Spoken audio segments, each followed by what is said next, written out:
നമ്മൾ എല്ലാവരും കാത്തിരിക്കുന്ന ഒന്നാണ് ഈ CDPOയുടെ ഈ വർഷത്തെ നോട്ടിഫിക്കേഷൻ. ഈ വർഷം അതിനൊരു നോട്ടിഫിക്കേഷൻ ഉണ്ടാകും എന്നാണ് നമ്മുടെ ഇൻസൈഡ് സോഴ്സസ് നമുക്ക് വിവരം നൽകുന്നത്. ഓക്കെ, അതിന് ഒരു കാരണം ഓൾറെഡി അഞ്ചാമത്തെ വർഷമായി ഇതിന്റെ കഴിഞ്ഞ പരീക്ഷ നടത്തിയിട്ട്. അതുകൊണ്ട് തന്നെ ഇത് ഈ കൊല്ലം ഉണ്ടാകാനുള്ള സാധ്യത വളരെയധികം കൂടുതലാണ് എന്നാണ്.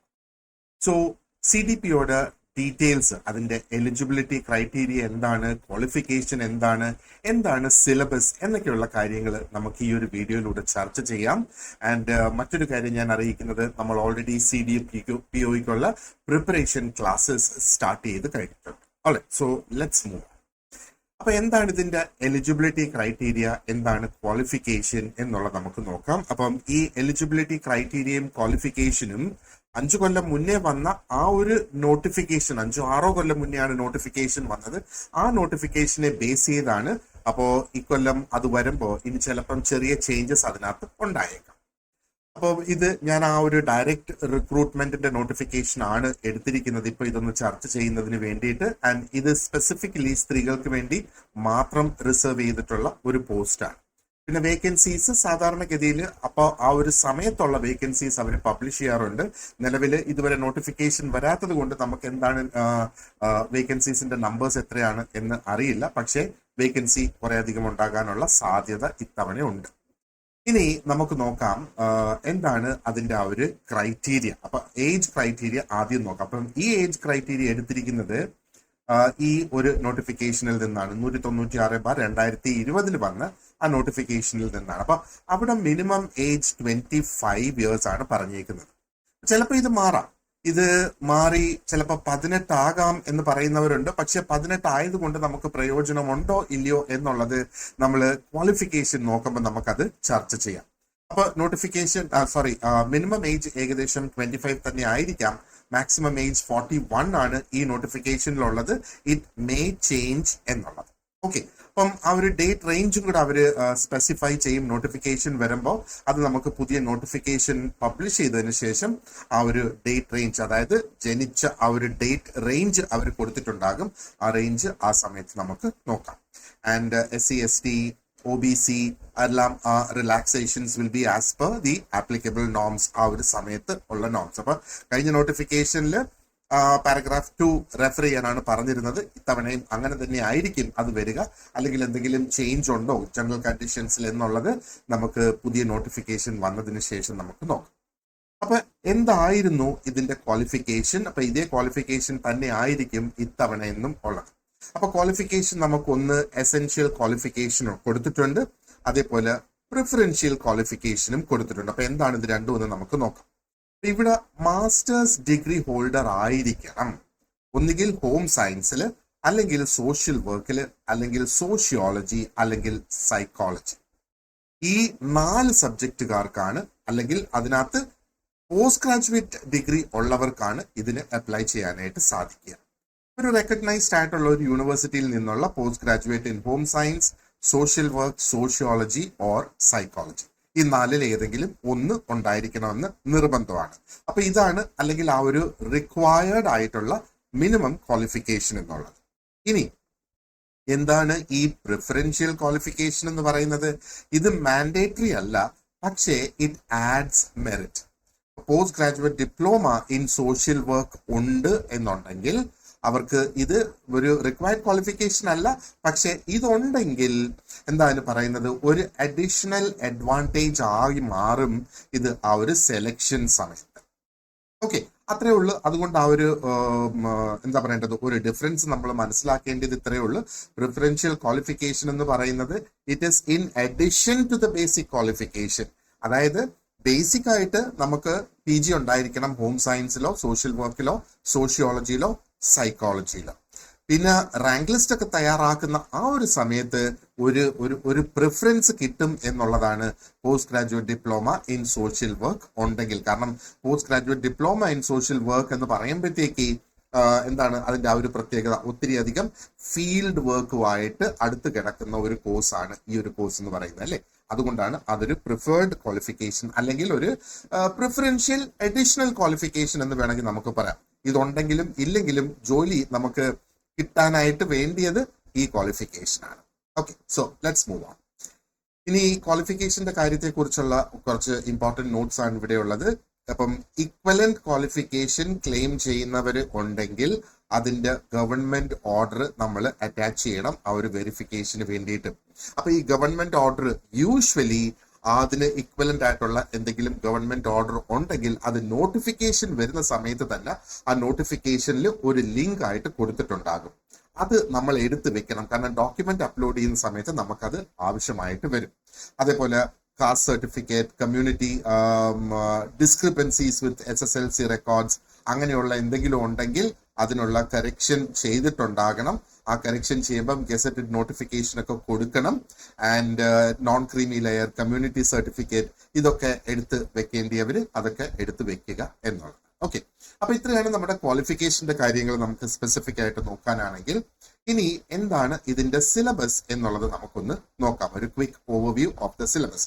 അപ്പൊ സിലബസിലേക്ക് കടക്കുന്നതിന് മുന്നേ കുറച്ച് കാര്യങ്ങൾ സ്പെസിഫിക് ആയിട്ട് എനിക്ക് ഇവിടെ ഒന്ന് പറയാനുണ്ട്. ഇവിടെ ഇപ്പൊ നമ്മൾ നോക്കുന്ന ഈ ഒരു സിലബസ് എന്ന് പറയുന്നത് ഈ കാറ്റഗറീസിന് വേണ്ടിയിട്ട് പബ്ലിഷ് ചെയ്തിട്ടുള്ള സിലബസ് ആയിരുന്നു. അതായത് 196/2020 ആൻഡ് 291/2020 ഈ സമയത്തായിരുന്നു നോട്ടിഫിക്കേഷൻ വന്നത്. ഓക്കെ, അപ്പോ ഈ സിലബസ് എന്ന് പറയുന്നത് ഒരു പക്ഷേ ചേഞ്ച് ആകാം. പക്ഷെ നമ്മൾ ICDS സൂപ്പർവൈസർക്ക് വന്നതുപോലെ ഒരു ഡ്രാസ്റ്റിക് ആയിട്ടുള്ള ഒരു ചേഞ്ച് നമുക്ക് ഇവിടെ പ്രതീക്ഷിക്കേണ്ട. നമ്മൾ ഒരു കാര്യം ചിന്തിച്ചു നോക്കിയാല് ICDS സൂപ്പർവൈസറിന് കുറെ കൂടെ അധികം, പ്രത്യേകിച്ചും സൈക്കോളജിയിലാണ് അതിന് കുറെ കൂടെ അഡിഷൻസ് വന്നത്. അപ്പൊ ഓൾമോസ്റ്റ് ആ പോർഷൻസ് ഒക്കെ ഇവിടെയും കവേർഡ് ആണ് സൈക്കോളജിയിൽ നമ്മൾ നോക്കുകയാണെങ്കിൽ. ബാക്കിയെല്ലാം റിക്വയർഡ് ആയിട്ടുള്ള ആ ഒരു എന്താ പറയുക ടോപ്പിക്സ് തന്നെയാണ്. കാര്യം എന്താ, ഇതിനകത്ത് 4 സബ്ജക്റ്റുകാർ വരുന്നുണ്ട്. അതുകൊണ്ട് തന്നെ നമുക്ക് 4 ഡിഫറെന്റ് സബ്ജക്ട്സും നമുക്ക് ഇതിനകത്ത് നോക്കേണ്ടതാണ്. ഇനി അഥവാ സിലബസ് അപ്ഡേറ്റ് ചെയ്യുകയോ റിവൈസ് ചെയ്യുകയോ ചെയ്യുകയാണെങ്കിൽ അതെപ്പോഴാണ് നമുക്ക് മനസ്സിലാക്കാനായിട്ട് സാധിക്കുക? നമുക്ക് ആ ഒരു ടൈം ടേബിൾ വന്നു, എന്താ പറയേണ്ടത്, കൺഫർമേഷൻ കൊടുക്കേണ്ട ആ ഒരു സമയത്ത് നമുക്ക് ടൈം ടേബിളും എക്സാമിന്റെ ഡേറ്റും വരുമല്ലോ. ആ സമയത്തെ നമുക്ക് മനസ്സിലാക്കാനായിട്ട് സാധിക്കുള്ളൂ സിലബസ് അപ്ഡേറ്റ് ആയിട്ടുണ്ടോ ഇല്ലയോ എന്നുള്ളത്. സാധാരണഗതിയിൽ ആ ഒരു സമയത്താണല്ലോ PSC ഈ സിലബസ് പബ്ലിഷ് ചെയ്യുന്നത്. ഓക്കെ, അപ്പോ ആ ഒരു കാരണം കൊണ്ട് തന്നെ ഇപ്പോഴാണെങ്കിൽ നമുക്ക് കുറെ അധികം സമയമുണ്ട്. അതുകൊണ്ട് തന്നെ വളരെ നേരത്തെ നമ്മൾ പ്രിപ്പറേഷൻ സ്റ്റാർട്ട് ചെയ്യുക എന്നുള്ളത്. അപ്പൊ എന്താ ഇവിടെ സംഭവിക്കുക? ആ ഒരു ലാസ്റ്റ് മിനിറ്റിൽ ഏകദേശം 40 to 60 days before the exam ആയിരിക്കും നമുക്ക് ആ ഒരു കൺഫർമേഷൻ കൊടുക്കാനും ഒക്കെയുള്ള കാര്യങ്ങൾ അവിടെ വരിക. ചിലപ്പോൾ അതിനേക്കാളും കുറച്ചും കൂടെ കൂടുമായിരിക്കും. അപ്പോൾ ആ ലാസ്റ്റ് മിനിറ്റിൽ എന്തെങ്കിലും ചേഞ്ചസ് സിലബസിലുണ്ട് എന്ന് നമ്മൾ മനസ്സിലാക്കുകയാണെങ്കിൽ ആ ചേഞ്ച് ചെയ്ത് ആഡ് ചെയ്ത പുതിയ സബ്ജക്റ്റിൽ നമുക്ക് ആ ഒരു പീരിയഡിൽ ഫോക്കസ് ചെയ്യാൻ, അല്ലെ പുതിയ ടോപ്പിക്സിൽ ആ ഒരു പീരിയഡിൽ നമുക്ക് ഫോക്കസ് ചെയ്യാനായിട്ട് സാധിക്കും. എന്തുകൊണ്ട് നമ്മൾ കുറച്ച് എക്സ്ട്രാ പഠിക്കുന്നത് കൊണ്ട് നമുക്ക് ദോഷമൊന്നും വരാനായിട്ടില്ലല്ലോ. റൈറ്റ്. സോ എത്രയും നേരത്തെ പ്രിപ്പറേഷൻ സ്റ്റാർട്ട് ചെയ്യാമോ അത്രയും നേരത്തെ തന്നെ പ്രിപ്പറേഷൻ സ്റ്റാർട്ട് ചെയ്തോളുക. We have started the preparation classes for you. Okay, right. ഇനി സിലബസിന്റെ ഒരു ക്വിക്ക് ഓവർവ്യൂ നമ്മൾ നോക്കുകയാണെന്നുണ്ടെങ്കിൽ 100 മാർക്കിന്റെയാണ് ക്വസ്റ്റ്യൻ പേപ്പർ വരിക. അപ്പോൾ 25 മാർക്ക് വീതം ഈ ഓരോ സബ്ജക്റ്റിനും അലോട്ട് ചെയ്തിട്ടുണ്ട്. സോഷ്യൽ വർക്കിന് 25 മാർക്കിന്റെ ചോദ്യങ്ങൾ, സോഷ്യോളജിക്ക് 25 മാർക്ക്, സൈക്കോളജിക്ക് 25 മാർക്ക്, ഹോം സയൻസിന് 25 മാർക്ക്.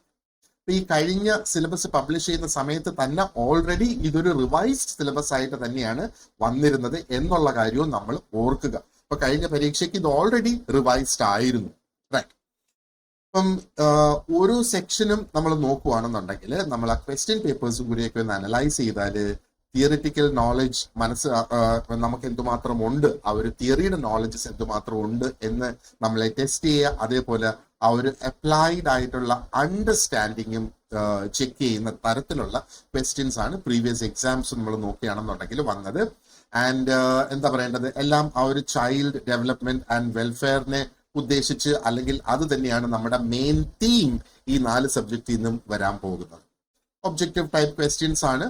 ഓക്കെ, ഒന്നുകിൽ OMR അല്ലെങ്കിൽ ആ ഒരു റിട്ടൺ ടെസ്റ്റ് ആയിരിക്കും. അത് കേരള PSC ഡിസൈഡ് ചെയ്ത് നമ്മളെ അറിയിക്കുന്നതായിരിക്കും ആ ഒരു നോട്ടിഫിക്കേഷൻ വരുന്ന സമയത്ത്, അല്ലെങ്കിൽ നോട്ടിഫിക്കേഷൻ കഴിഞ്ഞ് ആ ഒരു ടൈം ടേബിൾ പബ്ലിഷ് ചെയ്യുന്ന സമയത്ത് നമുക്ക് അതിന്റെ എക്സാം എങ്ങനെയായിരിക്കും എന്നുള്ളതിന്റെ ആ ഒരു ഇൻഫർമേഷൻ അന്നേരം അവിടെ കിട്ടും. നെഗറ്റീവ് മാർക്കിംഗ് ഉണ്ടാകും ആസ് യൂഷ്വൽ. ഓക്കെ, ICDS സൂപ്പർവൈസറിനൊക്കെ ഉണ്ടായിരുന്നത് പോലെ തന്നെ 0.33 മാർക്ക് ഡിഡക്ഷൻ ഉണ്ടാകും ഓരോ തെറ്റ് ഉത്തരത്തിലും. വളരെ നേരത്തെ നമ്മൾ പ്രിപ്പയർ ചെയ്യുവാണെന്നുണ്ടെങ്കിൽ നമുക്ക് ആ ഉത്തരങ്ങൾ തെറ്റിപ്പോകും എന്നുള്ള ഭയം ഇല്ലാതെ മുന്നോട്ട് പോകാം എന്ന്.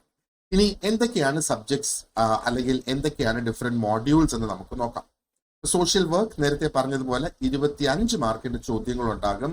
മൊത്തം 5 മോഡ്യൂൾസ് ആയിട്ടാണ് സോഷ്യൽ വർക്കിന്റെ ലെസൺസ് തിരിച്ചിട്ടുള്ളത്. അപ്പോൾ module 1 introduction to social work എന്ന് പറയും. അതിനകത്ത് definition, meaning, purpose, goals, objectives, പിന്നെ principles and assumptions of social work, പിന്നെ basic and auxiliary methods of social work. ഇപ്പം നമ്മൾ നോക്കിയാൽ ICDS സൂപ്പർവൈസറിന് ഈ ബേസിക് ആൻഡ് ഓക്സിലറി മെത്തേഡ്സ് എന്നുള്ള എടുത്തു മാറ്റിയിട്ട് കുറച്ച് സ്പെസിഫിക് മെത്തേഡ്സ് മാത്രം അവിടെ ചോദിച്ചിട്ടുണ്ടായിരുന്നു നമുക്ക് പഠിക്കാനായിട്ട്. അത് ഒരു ചേഞ്ച് അതിനകത്ത് വന്നതാണ്. പിന്നെ tools, techniques and skills of a professional social worker, പിന്നെ NASWന്റെ കോഡ് ഓഫ് എത്തിക്സും സ്റ്റാൻഡേർഡ്സ് ഓഫ് പ്രാക്ടീസും, പിന്നെ theories of human development, specifically എറിക്സന്റെ, പിയാഷയുടെ, കോൾബർഗിന്റെ, ഫ്രോയിഡിന്റെ, പിന്നെ biopsychosocial changes during pregnancy, childhood, adolescence, middle age and old age. ഇത് എന്താ പറയേണ്ടത്, ഡെവലപ്മെന്റ് സൈക്കോളജിയുടെ ഭാഗമായിട്ട് ഈ ലെസൺസ് അതിനകത്ത് കവർ ചെയ്ത് ഒരു പരിധി വരെയൊക്കെ വരുന്നുണ്ട് എന്ന് വേണമെങ്കിൽ നമുക്ക് പറയാം. പക്ഷേ ഇവിടെ ബയോസൈക്കോസോഷ്യൽ ചേഞ്ചസ് ആണ് നമുക്ക് ഇതിനകത്ത് സ്പെസിഫിക് ആയിട്ട് നോക്കാനുള്ളത്. സോ ഇത് എന്താ പറയേണ്ടത്, ICDS സൂപ്പർവൈസറിലോ മറ്റേതെങ്കിലും എക്സാമിലോ ഒന്നും കവർ ചെയ്തിട്ടുള്ള ഒരു ടോപ്പിക് അല്ല എന്നുള്ളത് നമ്മൾ മനസ്സിൽ വെക്കാം. ഇനി രണ്ടാമത്തെ മോഡ്യൂൾ നമ്മൾ നോക്കുകയാണെങ്കിൽ കേസ് വർക്കിനെ കുറിച്ച് തന്നെയാണ്. അപ്പൊ വർക്കിംഗ് വിത്ത് ഇൻഡിവിജ്വൽസ് എന്നുള്ളത്. ഓക്കെ, അപ്പം അതിന്റെ ഓൾമോസ്റ്റ് എല്ലാം ഡീറ്റെയിൽഡ് ആയിട്ട് നമ്മൾ ഇവിടെ കവർ ചെയ്യണം. Definition, objective, scope, relevance and അതിന്റെ ഫിലോസഫി എന്താണ് എന്നുള്ളത്, അതേപോലെ അതിന്റെ കമ്പോണൻസും പ്രോസസ്സസും എന്താണ്. ഇപ്പം അതിന്റെ പ്രോസസ്സസ് ഇവിടെ കൊടുത്തിട്ടുണ്ട്. കമ്പോണൻസും പ്രോസസ്സും എന്താണ് നമ്മൾ സ്പെസിഫിക്കലി നോക്കേണ്ടത് എന്നതിനകത്ത് പറയുന്നുണ്ട്. ഇപ്പം exploration, engagement, assessment, planning, implementation, goal attainment, termination, evaluation. പിന്നെ skills and techniques in case work. അപ്പൊ ഒരു സോഷ്യൽ കേസ് വർക്ക് നടത്തുന്ന വ്യക്തിക്ക് ആവശ്യമായ സ്കിൽസും ടെക്നിക്സും എന്താണ് എന്നുള്ളതാണ് ഇതിലൂടെ നമ്മൾ ചർച്ച ചെയ്യേണ്ടത്. ആൻഡ് എന്തൊക്കെയാണ് ആ ഒരു ഡിഫറെന്റ് മോഡൽസ് ഓഫ് പ്രാക്ടീസ്. അപ്പൊ ഇവിടെ സ്പെസിഫിക് ആയിട്ട് നമ്മൾ നോക്കേണ്ട മോഡൽസ് ഇവിടെ കൊടുത്തിട്ടുണ്ട്. Psychodynamic model, behavioural model, psychosocial, general systems model, ecological model and humanistic existential model. Okay, ഇനി മൂന്നാമത്തെ മോഡ്യൂളില് working with groups and communities ആണ് കൊടുത്തിട്ടുള്ളത്. ഇതിനകത്ത് സോഷ്യൽ ഗ്രൂപ്പ് വർക്ക്, അതിന്റെ definition, objectives, principles, group process. അപ്പൊ അത് ഇൻടേക്ക് മുതൽ ഇവാലുവേഷൻ വരെ ആൻഡ് എങ്ങനെയാണ് പ്രോഗ്രാം ഡെവലപ്മെന്റ് നടത്തുന്നത്. അതേപോലെ മോഡൽസ് ഓഫ് ഗ്രൂപ്പ് വർക്ക് നമുക്ക് ഇതിനകത്ത് നോക്കാനുണ്ട്. അപ്പം അതിന്റെ റോൾ എന്താണ്, ഫങ്ഷൻസ് എന്താണ്, സ്കിൽസ് എന്താണ് and what are the qualities required of A group work. പിന്നെ കമ്മ്യൂണിറ്റി ഓർഗനൈസേഷൻ. അപ്പൊ കമ്മ്യൂണിറ്റി ഓർഗനൈസേഷന്റെ objectives, process and models, creating discontent, needs identification, prioritisation, mobilisation, implementation. ഇവിടെയും നമുക്ക് മോഡൽസ് നോക്കാനുണ്ട് കമ്മ്യൂണിറ്റി ഓർഗനൈസേഷന്റെ. അതിനകത്ത് social planning, locality development, social action and structural change. Almost എല്ലാം തന്നെ ഗ്രൂപ്പ്സും കമ്മ്യൂണിറ്റീസിൻ്റെതും നമുക്ക് ഇതിനകത്ത് കവർ ചെയ്യേണ്ടതായിട്ടുണ്ട്. സോ അത് ഒരു കംപ്ലീറ്റ് ഡീറ്റെയിൽഡ് ആയിട്ട് തന്നെ പോവുകയാണ്. സോഷ്യൽ വർക്ക് പഠിച്ചവർക്ക് അറിയാം എന്തുമാത്രം ഇത് ഡീറ്റെയിൽഡ് ആയിട്ട് നമ്മൾ പോകേണ്ടതായിട്ടുണ്ട് എന്നാണ്. ഇനി നാലാമത്തെ മോഡ്യൂളില് സോഷ്യൽ വർക്ക് അഡ്മിനിസ്ട്രേഷൻ ആണ് പറയുന്നത്. ഇതിനകത്ത് എന്താണ് അതിന്റെ concept, objectives, principles, methods and task, പിന്നെ എന്താണ് സോഷ്യൽ വർക്ക് അഡ്മിനിസ്ട്രേറ്റേഴ്സിന്റെ റോൾസ് എന്താണ്, അത് CSWB, SSWB ഒക്കെ ഡിഫൈൻ ചെയ്തിട്ടുണ്ട് എന്താണ് ആ ഒരു റോൾസ് എന്നുള്ളത്. So we have to go through in detail. ഇതോടൊപ്പം തന്നെ നമ്മൾ നോക്കേണ്ട കുറെ അധികം ലെജിസ്ലേഷൻസ് ഇവിടെ കൊടുത്തിട്ടുണ്ട്. ഒന്ന് പ്രൊബേഷൻ ഓഫ് ഒഫൻഡേഴ്സ് ആക്ട് ഉണ്ട്, ആൻഡ് ജുവനൈൽ ജസ്റ്റിസ് ആക്ട് ഉണ്ട്, child labour act, POCSO, domestic violence act, dowry prohibition act, sexual harassment at workplace act, maintenance and welfare of parents and senior citizens act. ഇത് കൂടാതെ role of social workers at LSG level. അപ്പോ എന്താ പറയേണ്ടത്, വില്ലേജിലെ child protection committees, അങ്ങനെയൊക്കെയുള്ള കാര്യങ്ങൾ നമുക്ക് ഇതിനകത്ത് നോക്കാനുണ്ട്. So this comprises of the module 4. ഇനി മോഡ്യൂൾ 5 എന്തൊക്കെയാണ് വരുന്നത് നമുക്ക് നോക്കാം. സോഷ്യൽ വർക്കിലെ ഫൈനൽ മോഡ്യൂൾ ആണ്. അപ്പം കേരള സോഷ്യൽ സെക്യൂരിറ്റി മിഷൻ, അതിനെ ഡീറ്റെയിൽഡ് ആയിട്ട് നമ്മൾ പഠിക്കാനാണ് ഇവിടെ ആവശ്യപ്പെട്ടിരിക്കുന്നത്. അതിന്റെ ഒബ്ജക്റ്റീവ്സ് എന്താണ്, ഫങ്ഷൻസ് എന്താണ്. എന്താണ് ഡിഫറെന്റ് സ്കീംസ് അതിനകത്ത് വരിക എന്നുള്ളത് നമ്മൾ പഠിക്കേണ്ടതായിട്ടുണ്ട്, വളരെ ഡീറ്റെയിൽഡ് ആയിട്ട്. അപ്പോൾ എല്ലാ സ്കീംസും നോക്കണം. ഇവിടെ കുറച്ച് സ്കീംസിന്റെ പേരുകൾ കൊടുത്തിട്ടുണ്ട്, എന്നാൽ അതിന്റെ അറ്റത്ത് ഒരു എറ്റ്സെട്രയും കൂടി ഉണ്ട്. സോ എല്ലാ സ്കീംസും നമ്മൾ ഇവിടെ നോക്കേണ്ടതായിട്ട് വരും. ഓക്കെ, ഇനി department of women and child development, ആ ഒരു ഡിപ്പാർട്ട്മെന്റിന്റെ നല്ല ഒരു അറിവ് നമുക്കുണ്ടായിരിക്കണം. അതേപോലെ എന്തൊക്കെ സ്കീംസ് ആണ് ഈ ഡിപ്പാർട്ട്മെന്റ് നടത്തുന്നത്, അവിടെയും കുറെ അധികം സ്കീംസ് ഇവിടെ ലിസ്റ്റ് ചെയ്തിട്ടുണ്ടെങ്കിലും അതിന്റെ എൻഡിൽ ഒരു എറ്റ്സെട്രയും കൂടെ കൊടുത്തിട്ടുണ്ട്. So that's also very important. അതേപോലെ education assistance for women headed families. Okay, ഇപ്പൊ വിമൻ ഹെഡഡ് ഫാമിലീസ് എന്ന് പറയുമ്പോഴത്തേക്ക് സ്ത്രീകൾ ലീഡ് ചെയ്യുന്ന ഫാമിലീസിന് അവർക്ക് എന്തൊക്കെയാണ് എഡ്യൂക്കേഷൻ അസിസ്റ്റൻസ് ഇവിടെ കൊടുക്കുന്നത്, അതിന്റെ ഒരു എക്സാമ്പിൾ ഇവിടെ കൊടുത്തിട്ടുണ്ട്. അതേപോലെ എന്തൊക്കെ സ്കീംസ് ഉണ്ടോ അത് എല്ലാം നമ്മൾ പഠിച്ചിരിക്കേണ്ടതാണ്. അപ്പൊ ഇത്രയാണ് നമുക്ക് സോഷ്യൽ വർക്കിനെ ബേസ് ചെയ്ത് ഉള്ളത്. ഇനി സോഷ്യോളജി നോക്കാം നമുക്ക്. സോഷ്യോളജിയും 25 മാർക്കിന്റെ ചോദ്യങ്ങൾ തന്നെയാണ് വരിക. ആദ്യത്തെ മോഡ്യൂൾ നമ്മൾ നോക്കിയാൽ origin and development of sociology. അപ്പൊ ഇവിടെ സോഷ്യോളജിയുടെ ഡെഫിനിഷൻ, ആ സോഷ്യോളജിക്കൽ ഇമാജിനേഷൻ, സോഷ്യോളജിയിൽ പ്രധാനപ്പെട്ട thinkers Karl Marx, Emile Durkheim, Max Weber, Georg Simmel, ഇത്രയും പേരുകൾ സ്പെസിഫിക് ആയിട്ട് കൊടുത്തിട്ടുണ്ട്. അപ്പം അവരുടെ കോൺസെപ്റ്റ്സ് ആണ് നമ്മൾ ഇതിനകത്ത് പ്രധാനമായിട്ട് പഠിക്കേണ്ടത്. ഇനി different schools of thought, structural functionalism എന്താണ്, കോൺഫ്ലിക്റ്റ് തിയറി എന്താണ്, ഇന്ററാക്ഷനിസം എന്താണ്, ഫിനോമിനോളജി ആൻഡ് കോൺടെമ്പററി നമ്മുടെ ലേറ്റസ്റ്റ് ആയിട്ടുള്ള തിയറിസ്റ്റ്. അവിടെ ഹെബമാസ് ഉണ്ട്, എ ഗിഡൻസ് ഉണ്ട്, ബോർഡിയോ ഉണ്ട്, ഫൂക്കോ ആൻഡ് ഡെറിഡ. ഇത്രയും പേരുടെ തിയറീസ് അല്ലെങ്കിൽ ഈ തിയറിസ്റ്റിനെ കുറിച്ചും അവരുടെ തിയറീസും നമ്മൾ പഠിക്കേണ്ടതായിട്ടുണ്ട്. ഇത്രയാണ് ഫസ്റ്റ് മോഡ്യൂളിൽ. ഇനി രണ്ടാമത്തെ മോഡ്യൂളിൽ സ്പെസിഫിക്കലി സോഷ്യോളജി ഇൻ ഇന്ത്യ എന്നുള്ള ഒരു തീമാണ് നമ്മൾ ഇതിനകത്ത് ഇവിടെ കവർ ചെയ്യുന്നത്. അപ്പൊ scope and significance of Indian sociology, Indian സോഷ്യോളജിയുടെ theoretical perspectives, okay, and Indian social institutions എങ്ങനെയാണ്, അതുപോലെ joint versus nuclear family systems, അത് സ്പെസിഫിക് ആയിട്ട് ഒരു ഇത് കൊടുത്തിട്ടുണ്ട്. ആൻഡ് കുറെ അധികം കേസ് സ്റ്റഡീസും നമുക്ക് ഇവിടെ ഫോളോ ചെയ്യേണ്ടതായിട്ട് ഉണ്ട് എന്നുള്ളത്. അതാണ് സോഷ്യോളജി ഇൻ ഇന്ത്യ എന്നുള്ള ഒരു കോൺസെപ്റ്റ്. മൂന്നാമത്തെ മോഡ്യൂളില് ഗ്ലോബലൈസേഷൻ ആൻഡ് ഡെവലപ്മെന്റ് ആണ്. ഗ്ലോബലൈസേഷന്റെ ഹിസ്റ്റോറിക്കൽ കോണ്ടെക്സ്റ്റ്, എന്തൊക്കെയാണ് ഈ ഗ്ലോബലൈസേഷന്റെ ഫീച്ചേഴ്സ്, ഇതുണ്ടാക്കുന്ന സോഷ്യൽ ഇമ്പാക്ട് എന്താണ്, ഇതുണ്ടാക്കുന്ന ഇനിക്വാളിറ്റീസ് ഉണ്ടെങ്കിൽ അതെന്തൊക്കെയാണ്, എങ്ങനെയാണ് നമുക്ക് അതിനെ തരണം ചെയ്യാനായിട്ട് സാധിക്കുക, ഇതൊക്കെ പഠിക്കും. And then we have environmental issues, resource depletion, displacement, pollution, ഇതെല്ലാം എൻവയറമെന്റൽ ഇഷ്യൂസ് തന്നെയാണ് അല്ലെ. And gender in development, gender development അല്ല, ജെൻഡർ ഇൻ ഡെവലപ്മെന്റ്, ഡെവലപ്മെന്റിൽ ജെൻഡറിന്റെ റോൾസ് എന്താണ്, ആൻഡ് ജെൻഡർ ഓഡിറ്റിംഗ്. പിന്നെ കുറെ അധികം സ്കീംസ് ഇവിടെ നമുക്ക് വേറെ കൊടുത്തിട്ടുണ്ട്. We have to go through all these as part of globalisation and development. ഇനി നാലാമത്തെ മോഡ്യൂളിൽ we have social problems, violence against women, violence against children, violence against elderly, മുതിർന്ന ആൾക്കാർ, പിന്നെ ചൈൽഡ് അബ്യൂസ്, പോക്സോ ആക്ട്, ഇത് നമ്മൾ വേറൊരു മോഡ്യൂളിലും കവർ ചെയ്യുന്നുണ്ട് അല്ലെ. ഡൗറി, ആൽക്കഹോളിസം, ഡ്രഗ് അഡിക്ഷൻ, ഇതൊക്കെ ഏകദേശം നമ്മൾ എന്താ പറയേണ്ടത് ICDS സൂപ്പർവൈസറിനും പഠിച്ചിട്ടുള്ളത് തന്നെയാണ്. ഇനി social exclusion and inclusion and untouchability. നമുക്കറിയാം untouchability is history in India today, പക്ഷേ still we have to learn about untouchability. ഇനി problems of sexual minorities, fundamentalism, communalism, ഇത്രയും കാര്യങ്ങളും നമ്മൾ നോക്കേണ്ടതായിട്ട്. Okay, so these are the problems, sexual minorities into the and fundamentalism and communalism. ഇനി അഞ്ചാമത്തെ module ഇവിടെ നമ്മൾ നോക്കുകയാണെന്നുണ്ടെങ്കിൽ സോഷ്യൽ റിസർച്ച് മെത്തേഡ്സ് ആണ്. അപ്പൊ സോഷ്യൽ വർക്ക് റിസർച്ചിന്റെ ഓൾമോസ്റ്റ് എല്ലാം ഇവിടെ കൊടുത്തിട്ടുണ്ട്. അപ്പൊ നമുക്ക് പറയാം types and purposes of social research. ഇനി എന്തൊക്കെയാണ് അതിന്റെ methodologies, quantitative, qualitative, mixed methods.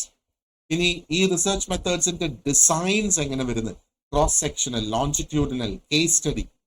പിന്നെ ഡേറ്റയെ സംബന്ധിച്ചിടത്തോളം എന്താണ് primary data, what is secondary data, what is tertiary data, അങ്ങനെ നമ്മൾ നോക്കേണ്ടതായിട്ട്. ആൻഡ് എന്താണ് ബേസിക് റിസർച്ച് സ്റ്റെപ്സ് എന്നാണ്. അപ്പൊ ഇത്രയും ഡീറ്റെയിൽഡ് ആയിട്ട് നമുക്ക് നോക്കണം.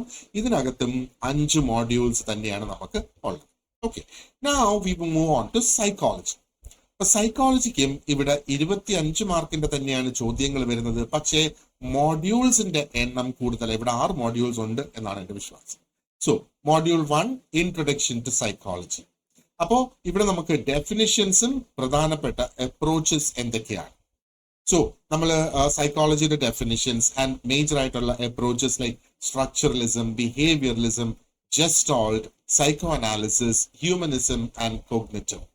ഇത്രയും സ്പെസിഫിക് ആയിട്ട് ഇവിടെ കൊടുത്തിട്ടുണ്ട്. ഇനിയുമുണ്ട് വേറെ അപ്രോച്ചസ്, പക്ഷെ നമുക്കിത് ഇവിടെ ലിസ്റ്റ് ചെയ്ത് ഒരു എക്സെട്ര കൊടുത്തിട്ടില്ലാത്തത് കൊണ്ട് ഐ തിങ്ക് നമുക്കിതിൽ ലിമിറ്റ് ചെയ്യാം എന്നുള്ളത്. ഇനി methods, observation, case study, survey, experimentation, ഇത്രയും സംഗതികൾ മെത്തേഡ്സിന്റെ ഭാഗമായിട്ട് നമുക്ക് നോക്കേണ്ടതായിട്ടുണ്ട്. ഇനി രണ്ടാമത്തെ മോഡ്യൂൾ നമ്മൾ എടുത്താൽ ബയോളജിക്കൽ ബേസിസ് ഓഫ് ബിഹേവിയർ ആണ്. അപ്പൊ ഇവിടെ ബ്രെയിൻ ആൻഡ് ബിഹേവിയർ, ബ്രെയിനിന്റെ parts, and then we have hormones, limbic system, language and perception. വലിയൊരു ടോപ്പിക്കാണ് ഈ ഒരു മോഡ്യൂൾ 2 എന്ന് പറയുന്നത്. Okay, module 3 sensation, perception and consciousness. ഇതിനകത്ത് സെൻസറി ത്രെഷോൾഡ്സ് എന്താണ്, അറ്റൻഷൻ മോഡൽസ് എന്തൊക്കെയാണ്, ആൻഡ് സബ്ലിമൽ പെർസെപ്ഷൻ എന്താണ്, ആൻഡ് പെർസെപ്ച്വൽ പ്രോസസ്സസ് എന്തൊക്കെയാണ്. അതിനകത്ത് ക്യൂസ് ഉണ്ട്, ഫിഗർ ഗ്രൗണ്ട് ഉണ്ട്, കോൺസ്റ്റൻസീസ് എന്തൊക്കെയാണ്, പിന്നെ illusions, ESP, biological rhythms, dreams, altered States. Sensation, perception and consciousness വളരെ വലിയ ഒരു മോഡ്യൂൾ തന്നെയാണ് ഈ ഒരു മോഡ്യൂൾ. ഇനി നമുക്ക് സൈക്കോളജിക്കൽ പ്രോസസ്സസ് എന്താണ് എന്നുള്ളതാണ് നാലാമത്തെ മോഡ്യൂളിലുള്ളത്. Learning, memory, cognition, motivation, intelligence. ലേണിംഗിനകത്ത് ക്ലാസിക്കൽ കണ്ടീഷനിങ് അതോടെ വരുന്നു, operant conditioning, cognitive and observational learning. മെമ്മറീസിൽ types of memories, models of memories, പിന്നെ ഫൊഗറ്റിംഗ്, മറവി, അതേപോലെ നിമോണിക്സ്. ആൻഡ് ദെൻ കൊഗ്നിഷനിൽ ലാംഗ്വേജ്, റീസണിങ്, പ്രോബ്ലം സോൾവിംഗ്. മോട്ടിവേഷനിൽ നീഡ്സ്, ഡ്രൈവ്സ്, മാസ്ലോവിന്റെ ഹൈറാർക്കി തിയറി ആൻഡ് ഇൻസെന്റീവ്സ്. ഇന്റലിജൻസിൽ IQ and emotional intelligence. Emotional intelligence എന്ന് പറയുമ്പോഴത്തേക്ക് വാട്ട് ഇസ് ഇറ്റ്, നമ്മുടെ ഫീലിങ്സ് തന്നെയാണ് എന്ന് വേണമെങ്കിൽ പറയാം. ദാറ്റ് ഈസ്, അത് ഇപ്പം ഇമോഷണൽ ഇന്റലിജൻസ് ആണ്. Because you also put a certain amount of intelligence into controlling your emotions. അവിടെയാണ് emotional intelligence. And module 5 we have personality and abnormal behavior. This is also quite big a module. ഫ്രോയിഡും മറ്റുള്ളവരും എന്നുള്ളതാണ് കൊടുത്തേക്കുന്നത്. അപ്പൊ personality theories തന്നെ കുറെ അധികം ഉണ്ട് നമുക്ക് നോക്കാനായിട്ട്. ഇനി അസസ്മെന്റിന്റെ ഭാഗമായിട്ട് what is self report and projective test. ഇനി ആ പേഴ്സണാലിറ്റി ഡിസോർഡേഴ്സിന്റെ ക്ലാസിഫിക്കേഷൻ, DSM ക്ലാസിഫിക്കേഷൻ, ICD, അതേപോലെ disorders in children and adults, ADHD, anxiety, mood, schizophrenia, ഇതെല്ലാം നമുക്ക് സ്പെസിഫിക് ആയിട്ട് ഈ ഡിസോർഡേഴ്സ് ഒക്കെ നമുക്ക് നോക്കേണ്ടതായിട്ടുണ്ട്. ആൻഡ് ഇവിടെയാണ് ഇനി ഒരു എക്സ്ട്രാ മോഡ്യൂളൂടെ നമുക്ക് വരുന്നത്, ആറാമത്തത്. That is social psychology. അപ്പൊ ഇവിടെ സോഷ്യൽ പെർസെപ്ഷൻ വരുന്നു, attribution, impression formation. First impression is the best impression എന്ന് നമ്മൾ കേട്ടിട്ടില്ലേ, last impression is a lasting impression എന്നൊക്കെ നമ്മൾ കേട്ടിട്ടില്ലേ. അതൊക്കെ ഒരു പക്ഷേ ഇതിൽ നിന്ന് നമുക്ക് മനസ്സിലാക്കിയെടുക്കാം when you go deeper into it. ഇനി സോഷ്യൽ ഇൻഫ്ലുവൻസ് എന്ന കോൺസെപ്റ്റ് എന്താണ്, അതിനകത്ത് കൺഫേമിറ്റി. ഓക്കെ, സോഷ്യൽ നോംസ്, നമ്മൾ ആ നോംസ് അനുസരിച്ച് ജീവിച്ചാൽ we are conforming to the social norms. Obedience, compliance. നോക്ക്, കൺഫേമിറ്റി, ഒബീഡിയൻസ്, അനുസരണം. കംപ്ലയൻസ് എന്ന് പറയുമ്പോഴത്തേക്കോ അതും ഏകദേശം ഇതിന്റെ രണ്ടിനെയും കൂടെ ഒരു കോമ്പിനേഷൻ ആണ് കംപ്ലയൻസ് എന്ന് വേണമെങ്കിൽ നമുക്ക് പറയാം. നമ്മൾ നിയമം പാലിക്കുന്നുണ്ടോ എന്നുള്ളതാണ് കംപ്ലയൻസ്. നിയമം അവിടെ ഉണ്ട് അല്ലെ, ആ നിയമത്തെ പാലിക്കുന്നുണ്ടോ ഇല്ലയോ എന്നുള്ളത്. സിമ്പിൾ വേർഡ്സിൽ ആ വേർഡ്സിന്റെ ലിറ്ററൽ മീനിങ് നമ്മൾ നോക്കുകയാണെങ്കിൽ ഇതാണ് അതിന്റെ ആ ഒരു മീനിങ്. അപ്പോ how does this create a social influence? Conformity, obedience, compliance എന്ന് പറയുന്നത് എങ്ങനെയാണ് സൊസൈറ്റിയെ സ്വാധീനിക്കുന്നത്? ആറ്റിറ്റ്യൂഡ്, എങ്ങനെ ആറ്റിറ്റ്യൂഡ് ഫോം ചെയ്യുന്നു, എങ്ങനെ ആറ്റിറ്റ്യൂഡ് മാറുന്നു? വാട്ട് ഇസ് പ്രിജുഡിസ്, മുൻവിധി, discrimination and prosocial behaviour. കേട്ടിട്ടില്ലേ ആന്റി സോഷ്യൽ ബിഹേവിയർ എന്ന്? അതേപോലെ ഒരു കോൺസെപ്റ്റ് ആണ് പ്രോ സോഷ്യൽ ബിഹേവിയർ. ഇനി നമുക്ക് നാലാമത്തെ നമ്മുടെ സബ്ജക്റ്റ് ആണ് ഹോം സയൻസ്. ഇതിനും 25 മാർക്കിന്റെ ക്വസ്റ്റ്യൻസ് ഇവിടെ വരും. ഫസ്റ്റ് മോഡ്യൂളില് ഫിസിയോളജി ആൻഡ് മൈക്രോബയോളജി. അപ്പൊ ഇവിടെ നമുക്ക് ഡൈജസ്റ്റീവ്, കാർഡിയോവാസ്കുലർ, റിപ്രൊഡക്റ്റീവ് സിസ്റ്റംസ്, ഈ 3 സിസ്റ്റംസും ഡീറ്റെയിൽഡ് ആയിട്ട് നമുക്ക് പഠിക്കേണ്ടതായിട്ടുണ്ട്. അതേപോലെ ഫുഡ് മൈക്രോബയോളജി, അതിൽ സ്പെസിഫിക് ആയിട്ട് food spoilage, food bone diseases, അതിനകത്ത് ഇവിടെ ഒരു എക്സെട്ര കൊടുത്തിട്ട് കോളറ, ബോട്ടിലിസം, സാൽമണല ഒക്കെ ഇവിടെ പറയുന്നുണ്ട്.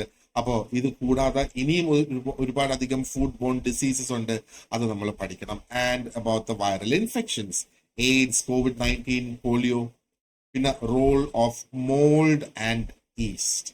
ഇത്രയാണ് മോഡ്യൂൾ 1-ലുള്ളത്. ഇത് തന്നെ നല്ലൊരു വലിയ ടോപ്പിക്കാണ്. ആ ഡൈജസ്റ്റീവ്, കാർഡിയോവാസ്കുലർ, റിപ്രൊഡക്റ്റീവ് സിസ്റ്റം എടുത്താൽ തന്നെ that itself is a huge topic. Okay.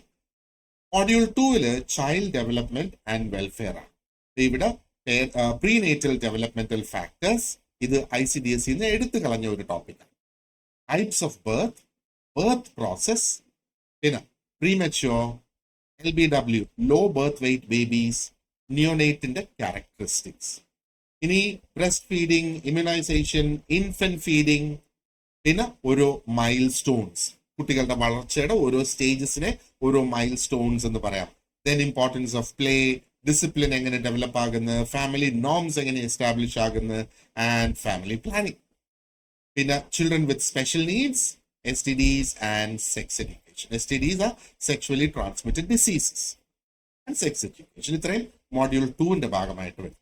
Module 3 നമ്മൾ നോക്കിയാലോ, human nutrition and dietetics. Okay, അപ്പോ എന്താണ് ഒരു balance diet, what is RDA, recommended dietary allowance. എപ്പോഴും നമ്മളെ കുഴപ്പിക്കുന്ന ഒരു ടോപ്പിക്കാണ് RDA. ഇത് പുതിയതാണോ അത് പഴയതാണോ എന്ന് നമുക്ക് കുഴപ്പമുണ്ടാക്കുന്നത്. ഇനി എന്താണ് മാക്രോ ആൻഡ് മൈക്രോ ന്യൂട്രിയൻസ്, അതിനെക്കുറിച്ച് നമ്മൾ പഠിക്കണം. അപ്പൊ ഇതെല്ലാം ഒന്നിച്ചു പോകുന്ന ഒരു ടോപ്പിക് എന്ന് വേണമെങ്കിൽ നമുക്ക് പറയാം.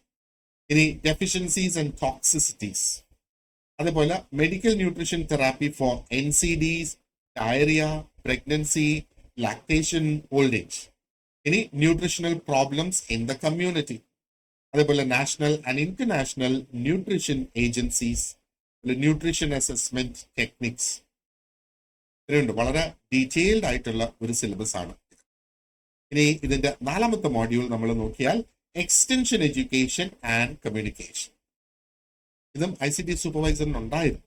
ഓക്കെ, കോൺസെപ്റ്റ് എന്താണ് എക്സ്റ്റൻഷൻ എഡ്യൂക്കേഷന്റെ കോൺസെപ്റ്റ്, എന്താണ് അതിന്റെ പ്രിൻസിപ്പിൾസ്, എന്താണ് formal and informal methods of extension education, ഒരു പക്ഷേ കണ്ടിന്യൂയിങ് എഡ്യൂക്കേഷൻ എന്ന് വേണമെങ്കിൽ നമുക്ക് പറയാം.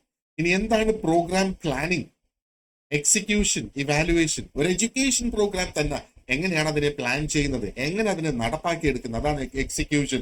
നടപ്പാക്കിയതിനു ശേഷം അതിന്റെ വിജയ പരാജയങ്ങൾ, അതിനെ വിലയിരുത്തുകയാണ് ഇവാലുവേഷൻ.